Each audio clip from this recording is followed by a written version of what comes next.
Watch your tail, Mary Awning. It was cold outside. The two girls squished into Bean's tiny playhouse. "How long do we have to stay out here?" asked Ivy. "I don't know." "He said until dinner, but I don't think he meant it," Bean sighed. She knew he meant it. "Is your mom home?" "Not yet, I don't think." Bummer. "He'll let us in if it starts raining, won't he?" "Yeah, but I don't think it's going to rain," said Bean, peering out the bitty window at the sky. Mary Awning used to go out hunting for fossils in storms. She didn't mind, said Ivy. She built her own wooden tower next to the cliff where she saw the skeleton, and she lay down on it and chipped the ichthyosaurus out of the cliff, even though the tower was shaking and the rain was pouring down on her. "Why didn't she just wait until it stopped raining?" asked Bean. "She was afraid that the bones would get washed away in the storm," explained Ivy. "Wow," Bean pictured herself lying bravely on top of a shaking wooden tower with the rain falling in her eyes.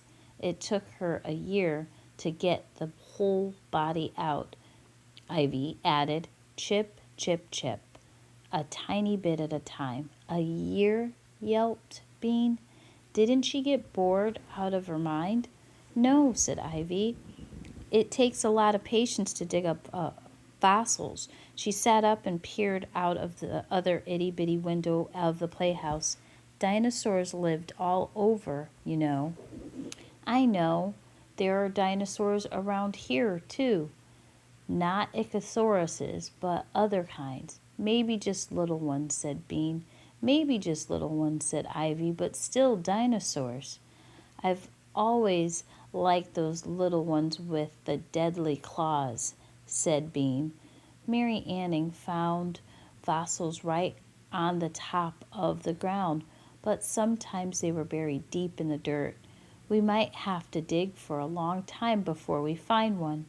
"That's okay. We're patient," said Bean. She was beginning to get it.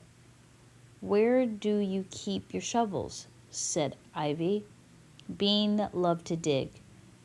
Her shovel splashed, and dirt flew through the air. Soon there was a nice wide hole next to the trampoline. Ivy knelt beside it and ran her fingers through the dirt. "We have to inspect every bit of it," Ivy said. "Even slivers of bone are important to paleontologists." "What's that?" "That's us," said Ivy. "The people who dig up dinosaurs are called paleontologists." "Cool." Bean felt cheerful. She loved the crunch of the shovel as it went through into the earth. She loved hurling the dirt behind her without looking. "Whee!" "Hey, watch out, you got dirt in my hair," cried Ivy. "We're paleontologists. We can't be afraid of a little dirt," yelled Bean. The hole was almost 2 feet deep, and the dirt was getting darker and wetter. She flung a big hunk of it over her shoulder. "Ouch!" Something bounced off of Ivy's head and landed next to her knee. She picked it up, brushing away the mud that was stuck to it. "What is it?"